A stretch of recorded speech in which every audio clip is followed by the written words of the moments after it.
Go. Hey everyone, welcome back to the Neurologic Wellness Podcast. I'm your host, Dr. Joe, and today we are joined by Dr. Kathleen King of Primal Trust. Thank you for joining us. Thank you so much for having me. Of course. So Dr. King, can you please tell us a little bit about yourself and what Primal Trust has to offer? Sure. Yeah, I'm trained as a physical therapist. I don't do much of that anymore. I primarily work with people with chronic illness, chronic trauma, chronic stress. Usually it's the people who have tons of symptoms. They don't resolve. They don't know why. They end up coming into Primal Trust. And in Primal Trust, we have a process where we teach people nervous system regulation, brain retraining, a little bit of functional neurology, and we help their system to calm down so they can at least get a footing on what's going on. And then we take them on a deeper journey that I call the inner work, where we're working on inner attachment repair, parts work, trauma, things like that. Basically helping people to uproot the cause of their dysregulation in the first place and help them to see the links between their chronic symptoms and their nervous system and just generally how they've been living their life and how it all plays a part in that process. Excellent. And, having had, other practitioners who work with chronic illness and other patients who have dealt with chronic illness come on the show, all of those things that you're offering are so important and super necessary to regaining kind of a level of normalcy.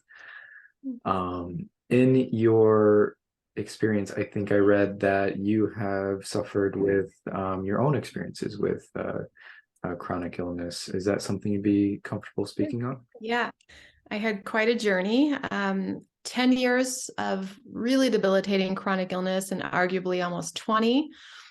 Started with a parasite infection in South America, which led to digestive issues, which led to fatigue and Epstein-Barr, and then the mold diagnosis, the Lyme diagnosis, the autoimmune, the thyroid, the trauma, the insomnia, just a diagnosis list of this high, and went from practitioner to practitioner, spent every cent we had. And my turnaround was, there was multiple things at the same time, but one of the things that was really impactful was actually functional neurology, which is one of your practices. I saw an amazing practitioner, Glenn Zielinski, probably know him. Yeah.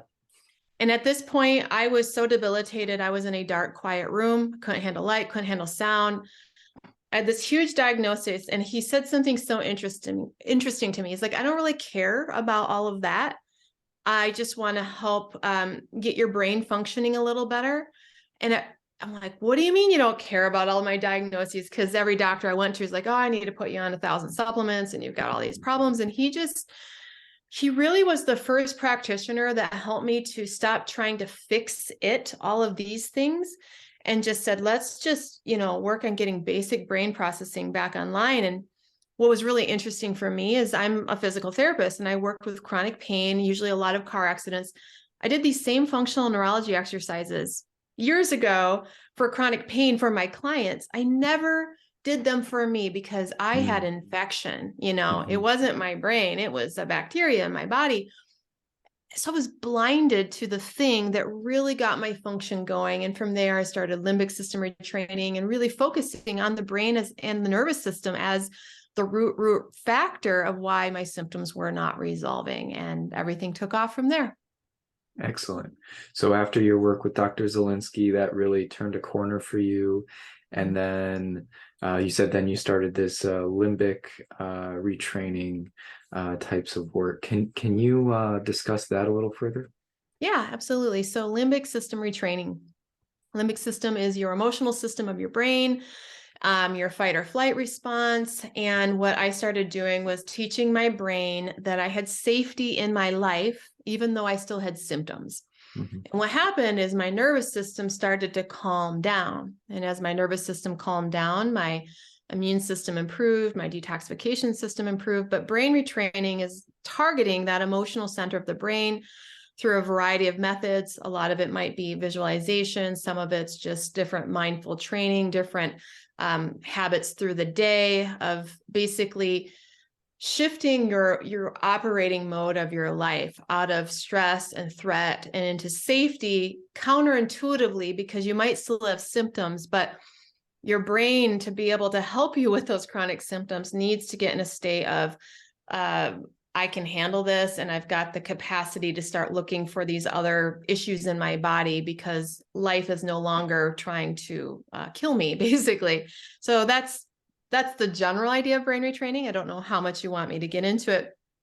And, it was interesting because, again, I used to work with chronic pain, and I did a type of brain retraining for chronic pain to help people's, limbic response to the pain decrease. I had just never thought about applying it to chronic infection and mold toxicity and digestive issues. Again, it was just a blind spot for me. So, so now when, I guess, at what point in your practice do you determine that it's time to implement the limbic retraining? Yeah. If somebody's coming in and they are stressed about being sick, they need limbic retraining. And that's a lot of people. Basically, once they've gotten to a few practitioners, or sometimes right away, but when they feel out of control about the situation, then I know that limbic system retraining is going to be a big piece to their overall process, because treatments just don't work as well when your general nervous system state is in stress.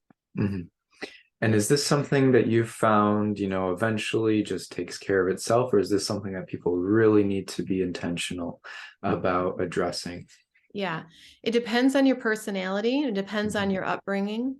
But if you're somebody who tends to be more vigilant or stressed or even shut down, this needs to be in the front center of your healing process. And I actually tell people, like, your responsibility needs to be your brain state and how you are perceiving your reality. Let your doctor do what they do. Stay out of it. Let them, if they're prescribing things, your focus is how you are feeling about your life, and to really take that, the focus on healing back, getting them self-responsible and making that a priority, and giving them the tools they need and the understanding. And really what people often need is the why. Like, why do these things have anything to do with these other symptoms? Because the medical paradigm just has not bridged that. It's getting better, but at least for me in my journey, there was just no one mentioned working on my nervous system for almost 15 years, which is ridiculous, right? Totally ridiculous. Or the brain, for that matter.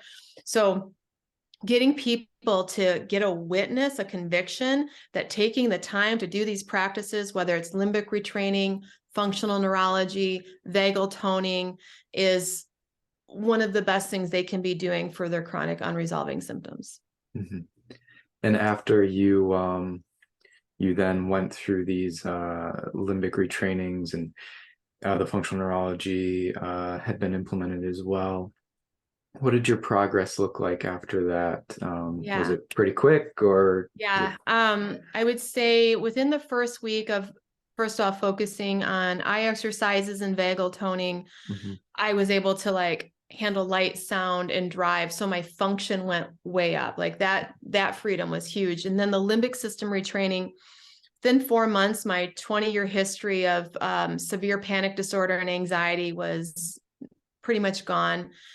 Within 6 months, I was able to, I had a lot more energy. And within a year, I was like, all right, I can function out in the world again. So it was, after that long of a history, I'd say that's pretty quick. A lot of people hear that, they're like, a year. And I'm like, well, when I've had it for over a decade, it wasn't, I started seeing a lot of progress early on, but yeah, to feel like, okay, I can get out in the world and make plans and go do things and work and all of that took about a year. And now that you've you're now on the other end of things, how have you been able to utilize your story and your experiences to make the process much more efficient and painless, or less pain anyway, for your patients? Yeah. I think that when people hear a story that sounds like them and it just clicks, like, that's what's going on. Okay, I need to spend the time to invest in doing this. It's caused people to go through the process much quicker than I did, because I didn't have, a specific story that sounded just like mine, and they did X, Y, and Z, and they started to get better. So, I think that the reason why Primal Trust has been so successful so quickly is that they've got a witness of the process. And now all the graduates, behind me, like, yes, this works and this is why. And so there's a path, and there's a clear path. And I think that that's just going to keep growing, frankly. Mm-hmm. And if I'm someone listening to this and I'm really resonating with what you're saying, which I am, I'm really interested in what you have to offer at the Primal Trust, can you kind of walk us through step by step what that would look like if I decide to pursue that service? Sure. So we've got this pretty big platform called Primal Trust. Inside the platform, we have a 3-staged process. So what happened is you'd come into the platform, and there's the initial program, which is called Regulate. You can get through Regulate anywhere from 8 weeks to 16 weeks. I recommend people take about 16 weeks for that first stage, which is a program, a course that's going to walk you step by step through vagus nerve retraining, polyvagal theory, functional neurology exercises, brain retraining, somatics, and at the beginning of trauma healing. So you're getting this toolkit of self-regulation established. We have study groups and mentors and classes every day. That's all part of the membership. So nothing's extra. That's just a monthly membership. It's really affordable. You get access to everything, all the help, no hidden costs. I want everyone to be able to afford to do this. So you're going to basically go through a course to learn the tools and the understanding, and you have live classes to help you implement them. Then when you get through stage 1, which is the Regulate stage, you've got your toolkit. Some people need to take a deeper journey. Not everyone, but usually if you have trauma, there is something known as inner attachment repair, which is commonly called parts work, trauma work, where we're working on, getting in touch with the parts of us that have been fragmented in our personality, whether we had wounding as a child or we became a perfectionist or a pleaser. And we start working on some of those layers. Now, by the time people get to level 2, this part, their symptoms are usually a lot better, if not some of them even fully gone, but they realize that there's an emotional journey they need to take to continue to have a better setup for life. So level 2 is a 6-month process. It's where we're just going through full-on transformation. Some people do that level 2 process in other programs, which is, there's a lot of whatever it might be for them. Maybe it's a parenting or a relationship program or whatever. But level 1 gives you that skill set, that foundation of, I know how to regulate my nervous system so that I can do the inner work that I've needed to do my whole life, probably. Mm-hmm. And then level 3 is called Liberate. And that's really where I actually ask people to come in and teach to the community and give back. And we also have classes to help them get back to work with parenting, with relationships. So it's really about living, getting back into life and in a supportive community way. So, people stay in the community sometimes for a long time. Some people just come in and get that first piece and they find something that resonates more with them. We're really flexible in the process, but either way, that step 1, Regulate, that 8 to 16 week program is essential, I think, with anyone with unresolved chronic symptoms. And it's not just brain retraining. It's not just somatics. It's the whole thing. And I weave it together in a very careful, sequential way. Mm-hmm. That is a phenomenal resource. Definitely covers like all the bases. So that is great. Yeah. And there's something that you mentioned that I thought was really interesting. You said you look at, different things from the person's childhoods, maybe like adverse childhood experiences you mentioned, and maybe the way they've developed their personalities and their attachments. How have you seen that maybe something like that then plays a future role in the person's recovery from a chronic illness that may seemingly be totally separate or unrelated? Yeah. Our ego structure is brilliant at getting its needs met, and sometimes in really dysfunctional ways. And so if we have a belief system that we only get support when we are just completely incapable or really dramatic, that person sometimes, for example, has a hard time healing, getting very self-reliant, very capable, and being in that relationship, which on a deep level, they're afraid they're not going to get support again, for example. So helping people to feel safe, to be fully recovered and healthy and independent and get back to work, we might be needing to work on an old personality structure that thinks, well, if I do that, I won't get love. And that always wins.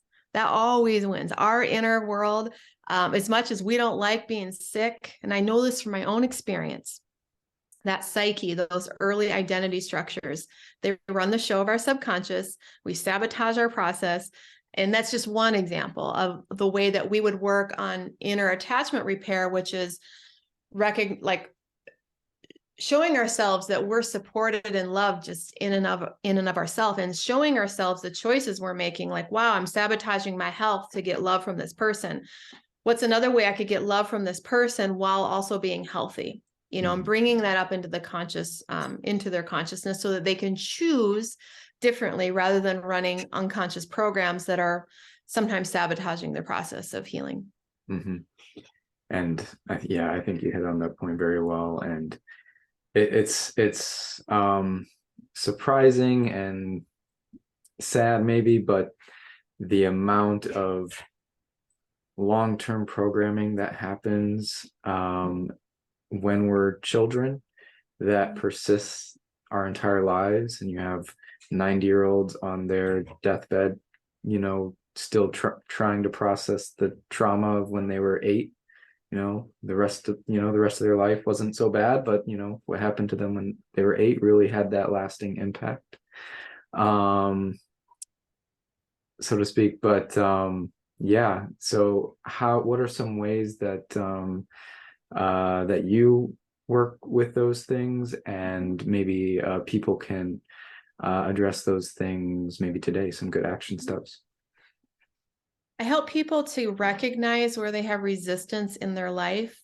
So for example, maybe you might say, okay, when my spouse comes home, I want to show that I am feeling good today and capable, etc. This is just a classic example I see with chronic illness. And so what I would say is set a goal that when he comes home, you're going to show health and vitality and independence. If this is a challenge for you, then they come home. What pops up in the way? What do you notice right away? Like, do you notice the part of you that wants to complain about your symptoms, and let them know, notice that, like, wow, right away, I want to let them know I'm suffering. Or right away, I just start to feel really tired, even though I was just energized. So the initial stage is starting to recognize how these responses come in our life. But usually the way we recognize them is we have to start making goals to go towards. And in that process of going towards that goal, the resistance is going to pop up, and then we need to see it. So maybe it's getting a job, take the effort to try to get a job. What pops up? Or go for a walk. Maybe you're afraid to exercise. Okay, today I'm going to go do this exercise. What pops up as you go to do that? Once it starts to be seen, you've got more choices. That's the beginning stage of the journey, finding the resistance. Interesting. And then kind of drawing awareness to that. Yeah. Okay. Very good. And so for those who are listening to this now and maybe in the middle of maybe a really tough part of their life, where they're in the middle of this chronic illness, what are some things that you might try to remind them of, or try to encourage them of, to provide some level of hope and positivity towards recovery? Yeah, those stages are really hard, and I've definitely been there. And a lot of times when we're in this complete shutdown, we feel like there's no way we can get better if we're this bad. But what I remind my community is that it's all a brain state. Our brain, if we can target the brain and shift a few things in that dark dark place, our function, at least a good amount of function, can often come back online. That was my case. And I see that a lot with severe chronic fatigue or severe debilitation or severe dysautonomia. Yes, in that moment, your brain state is really messed up and your body is really messed up. But there are tools, techniques, practitioners, and programs that know how to specifically target your brain to start getting things operating again. And then from there, a little bit of light comes in, a little bit more function. And it is a step by step by step process. But to know that how dark it can be and how dysfunctional you can be, like you're not alone in that process. And it's often a very common story in this chronic illness healing thing. We go way down. Mm-hmm. Why do we have to go so far down? I don't know, but I see it again and again. And it's simply a brain state, an autonomic state. Those things can be addressed. They can be addressed, and the function will start to improve from there. Mm-hmm. Excellent. When considering your approach to these patients we've been mentioning, how important is it to get their family members and loved ones on board? And is that incorporated at all in the approach you take? Yeah. It's really important that on some level you're supported in some way. That's one of the foundations of trauma healing, is that our nervous system, if it doesn't have resourcing or resources, it just can often stay completely locked up. It's a survival mechanism that we all have. And I found that for myself. And so one of the reasons why I created a community rather than a course was because I know that is absolutely essential. And those that join the process and get involved in what we call study groups, which is basically a little mini community, the results are exponentially higher. So we have lots of ways we set people up. You definitely need resourcing. You need people who understand you, people who want to encourage you.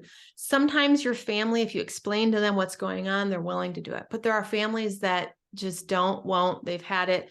And I know how hard that is. And we have many people in our community who do not have family support, but they have chosen family support in the form of our community or their peers. So healing in community, I think, is needed and essential for most people. And that's why we create a process where that's possible. And I know that I, like many, am a sucker for a good story. Would you be able to or comfortable sharing maybe a success story or two that people can kind of latch onto? Or Yeah, I'm sure. I'm like, okay, where do we start? Well, I just had one come in who was really debilitated for 12 years with mold, and I think she had a lot of co-infections too. And she just sent me a story of, I think they were building a new part of their house. Was either building a new house or moved into a house, but she said she never could have tolerated all of the chemicals, the molds, the activity, etc. And she said, first time in 12 years, she can tolerate being by these things, getting her life going. And I just love that, because a lot of people, especially with mold issues, think I will never be able to be by mold again. And that's just simply not true. You just need to teach your brain to react differently to mold, and then you can handle it, and the chemicals and the smells and things like that. So I thought that was really cool, because, now her home life is opened up. I've had another one who literally could eat 3 foods. They were like 80 pounds. And they started to recognize that we did more of this trauma work, that deep inside, everything was unsafe. Everything was unsafe. And she started to be able to choose to see how life is safe. Life is safe. And therefore the things coming inside of her are safe. And she was able to get more and more and more and more foods back in, and, gained all their weight back and her energy back. And, that was after years of food tests and allergy tests, and slowly all of a sudden you can eat nothing. But again, retraining that limbic response and that autonomic response, kind of existentially, that life is safe, the body responds. So those are a couple. We have lots of folks with chronic fatigue who get their autonomic nervous system running back and their purpose. So chronic fatigue syndrome, I see a huge correlation with people who have either no sense of purpose, or they were doing something that they really did not like, where they had a divided mind. And in Primal Trust, you're working on your nervous system first, calming down. And level 2, we really work on our purpose.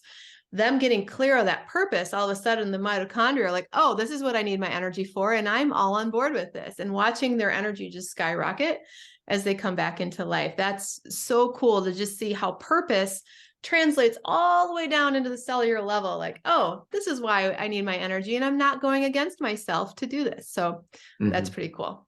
Yeah. And it must be so rewarding for you to see all of this positive change you're able to pass on after you were, fortunate enough to discover that for yourself. And now you can kind of give back to this huge community of people who need it desperately.